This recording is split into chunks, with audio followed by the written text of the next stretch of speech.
Sometimes, when I look back on my time growing up with video games, I keep thinking about how, back then, from time to time, you would discover a developer studio that managed to establish something of an unconditional trust in you as a player, or consumer even.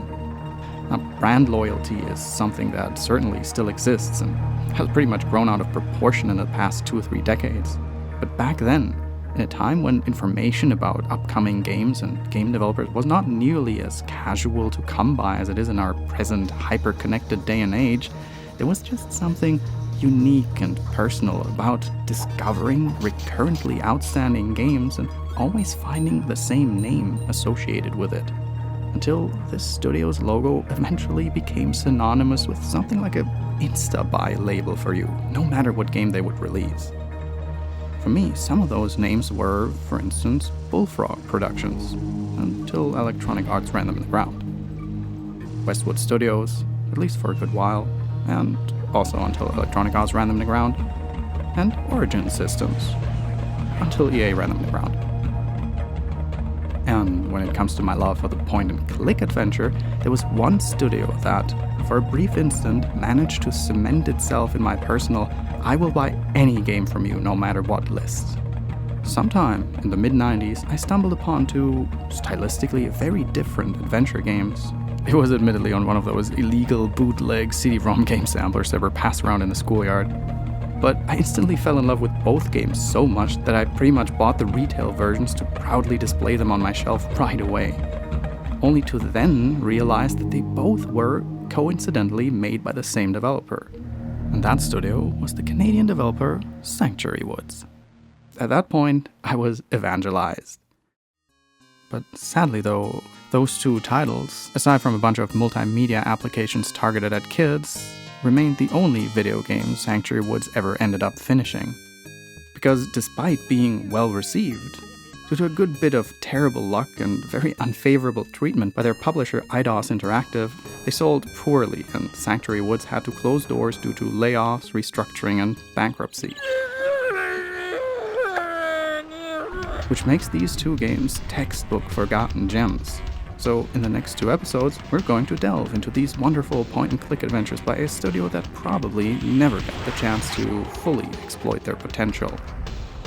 Today, we're starting with a later game of the 2, Orion Burger, which came out in 1996 and is a charming and witty cocktail of 90s cartoon animation shows and Douglas Adams' science fiction that really doesn't need to hide behind the broken swords and Day of the Tentacles of that era. And that makes it, without question, one of my favorite forgotten gems.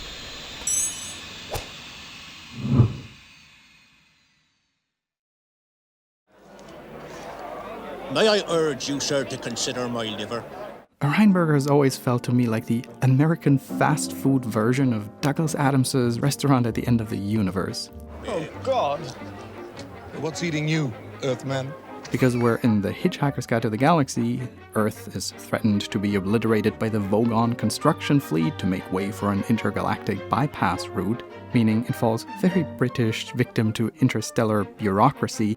And your planet is one of those scheduled for demolition. In Orion Burger, all life on planet Earth faces annihilation due to an intergalactic fast food megacorporation.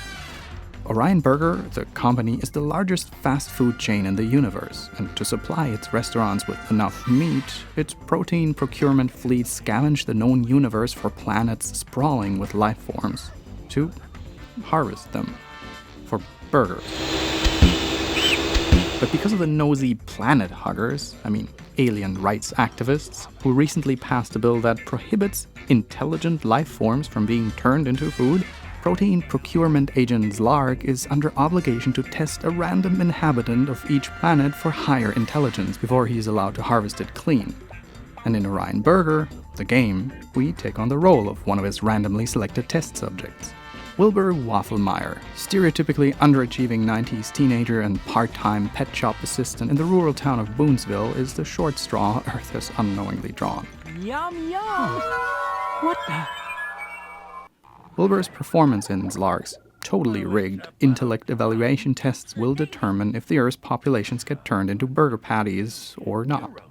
And as expected, he promptly fails horrendously, and thus gives Orion Burger carte blanche to wipe the planet clean. Should have taken Rainforest, huh? Now this would be a quick game over, if it weren't for alien rights activist Astra, who smuggled herself on board and sabotaged the ship's abduction transporter system.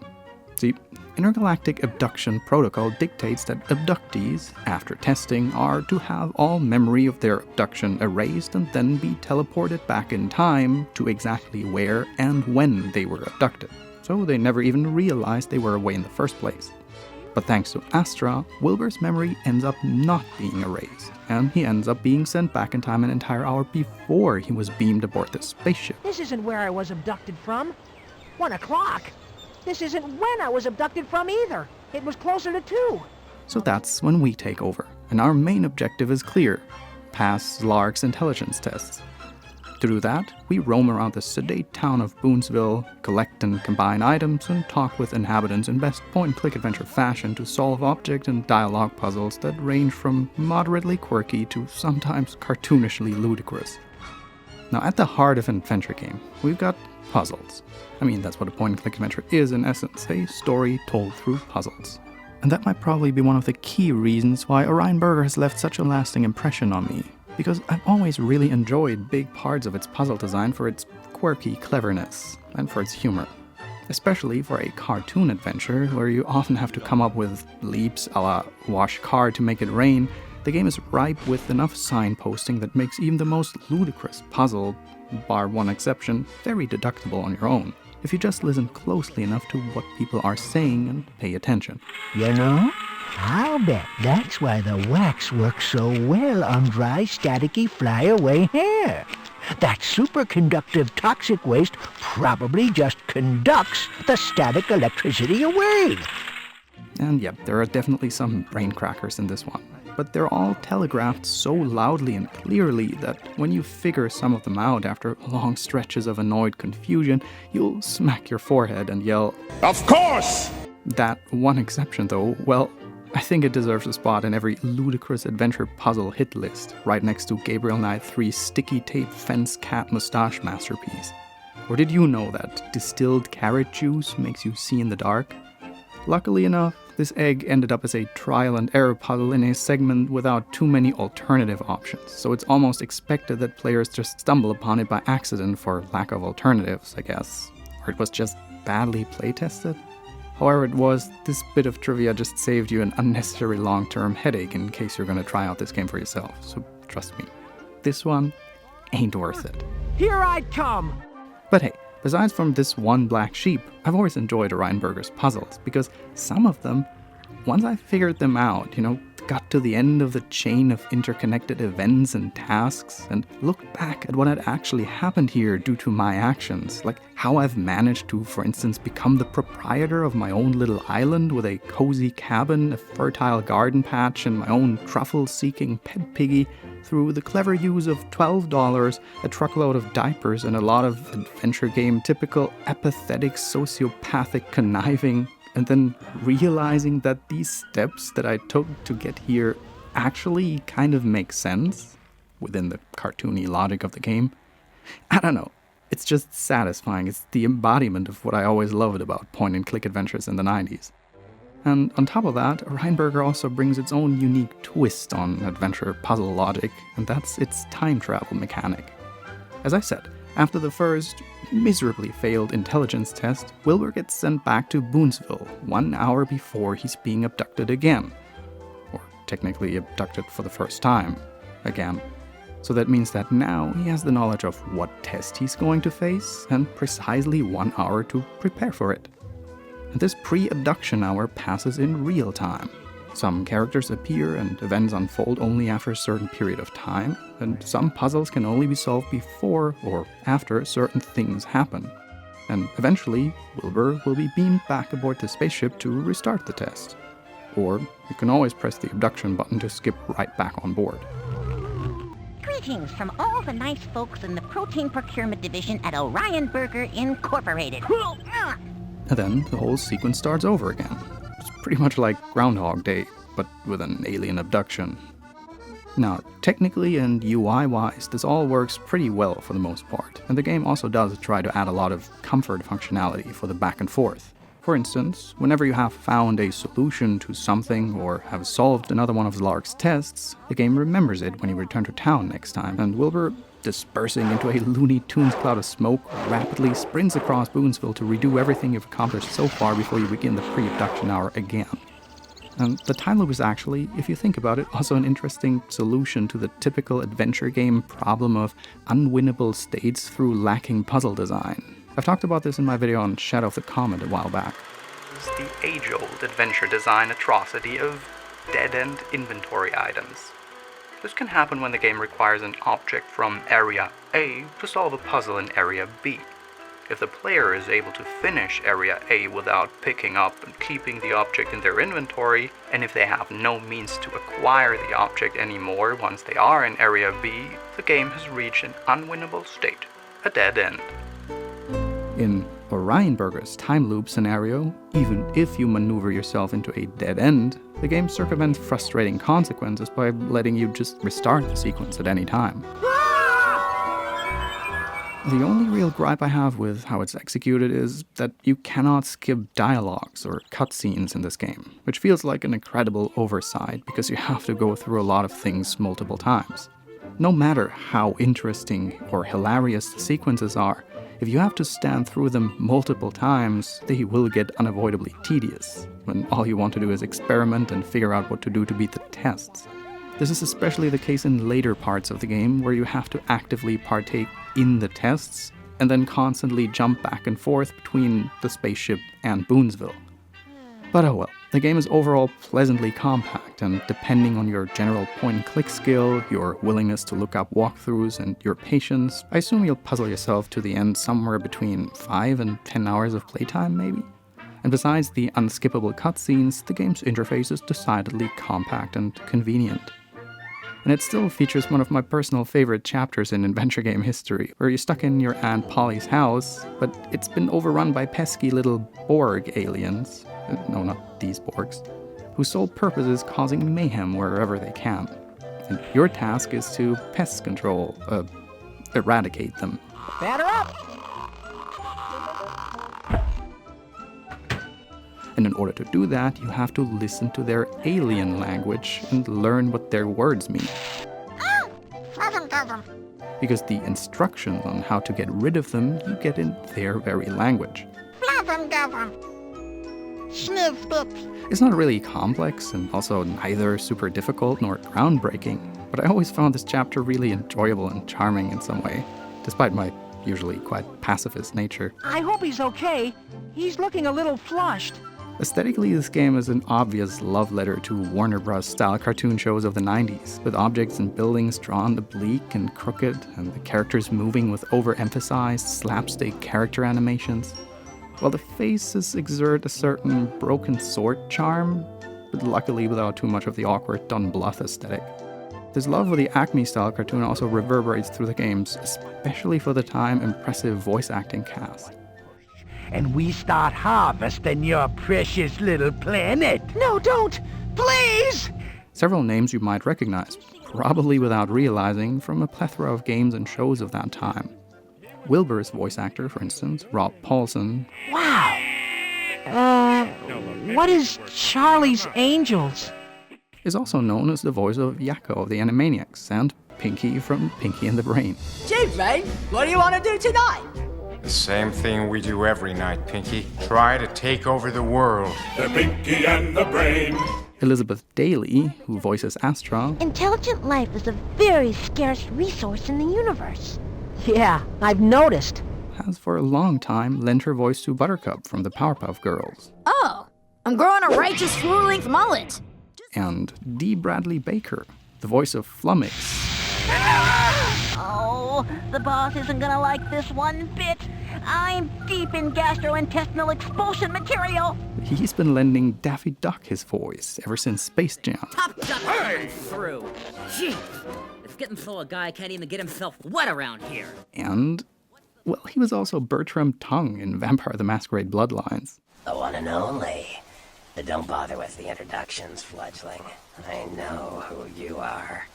It's an overseeable but memorable cast of characters. From the road rowdy truck driver who ends up sobbing over his cargo of diapers in the lake, the town's mayor who impersonates alter egos from multiple public offices in the town hall.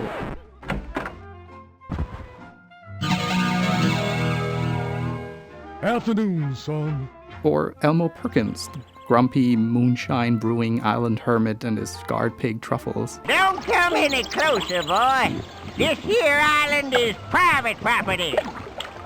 And of course, Aunt Polly, man, she's just so lovely, heart of gold, always eager to make Wilbur prune-fried turnips on toast and compulsively spends her pension on overpriced knickknacks on the shopping channel.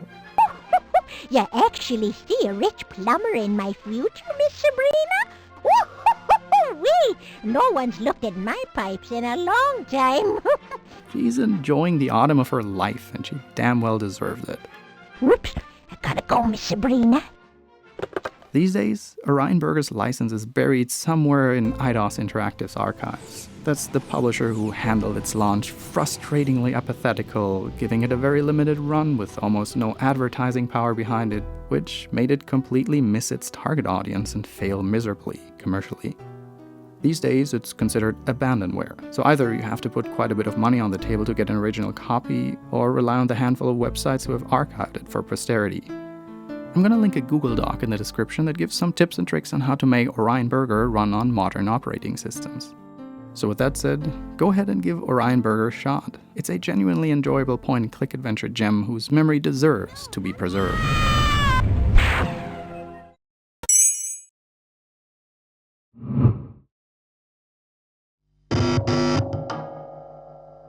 We at Orion Burger value our diligent workforce for the hard labor they put in day after day to provide you with the arguably tastiest burger in the galaxy.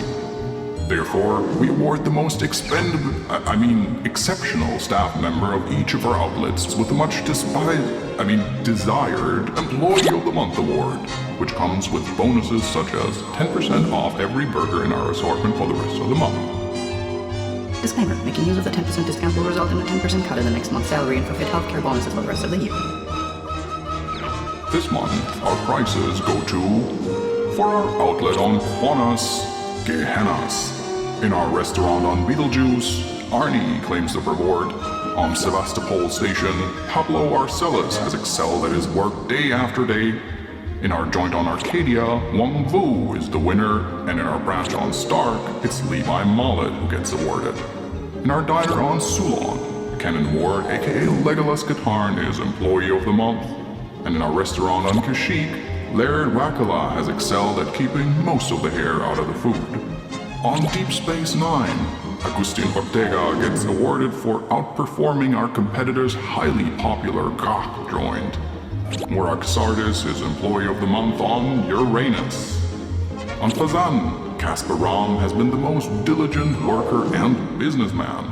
And on Planet Heinessen, Dimitar Slutko has proven himself to be the most reliable all month through. On Hoth, Evan Tickler has worked through even the coldest of days with blood, sweat, and tears. Sven Bischoff claims the reward for our outlet in the Formalot system, and Terry Collins has turned the most profit in our joint on Ferenginar this month. Adriel Garcia has proven to be the most loyal worker in our restaurant on Romulus. Jim Hansen worked his butt off on Alderaan and gets the well-deserved reward for it. On Altair, Heraclit claims the reward. Kevin H. Yang becomes the Employee of the Month in our Capella A Station restaurant. On Callist 4, Christian outperformed all of his co-workers this month. Chuck Taylor gets the award for keeping order in our diner on the Untitled Goose Planet. Billy Lott stayed on top of things in our Akanar branch. On Kithanil, Chai Foster gets the reward for almost never sleeping during work hours.